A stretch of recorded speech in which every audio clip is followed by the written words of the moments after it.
ایک بوڑھی عورت مسجد کے سامنے بھیک مانگتی تھی۔ ایک شخص نے اسے پوچھا کہ کیا آپ کا کوئی بیٹا کمانے کے قابل نہیں ہے؟ تو اس بوڑھی عورت نے کہا کہ ہے۔ تو اس شخص نے کہا پھر آپ یہاں کیوں بھیک مانگ رہی ہے؟ بوڑھی عورت نے کہا کہ میرے شوہر کا انتقال ہو گیا ہے، میرا بیٹا نوکری کے لیے بیرونی ملک گیا ہے، جاتے ہوئے اخراجات کے لیے مجھے کچھ رقم دے کر گیا تھا، وہ خرچ ہو گئی ہے، اسی وجہ سے میں بھیک مانگ رہی ہوں۔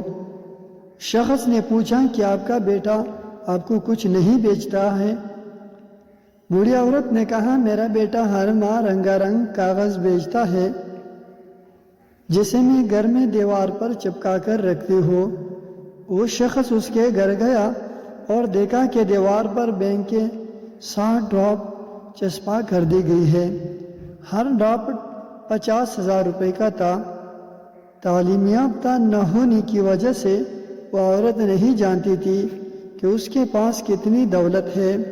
اس شخص نے اسے ڈرافٹ کی اہمیت سمجھا دی تو وہ عورت بہت خوش بھی ہوئی اور حیران بھی ہوئی اور پریشان بھی ہوئی کہ دولت ہوتے ہوئے بھی وہ بھیک مانگتی رہی۔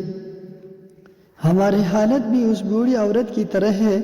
ہمارے پاس قرآن ہے اور ہم اسے اپنے منہ سے چومتے اور ماتھے پر لگا کر اپنے گھر میں رکھتے ہیں، لیکن ہم اس کا فائدہ صرف اس صورت میں اٹھا سکیں گے جب ہم اسے پڑھیں گے، اس کے معنی اور تفسیر کو سمجھیں گے اور اس کو اپنی عملی زندگی میں لے آئیں گے، تبھی انشاءاللہ ہماری دنیا اور اس کے بعد کی زندگی دونوں بہتر ہوگی۔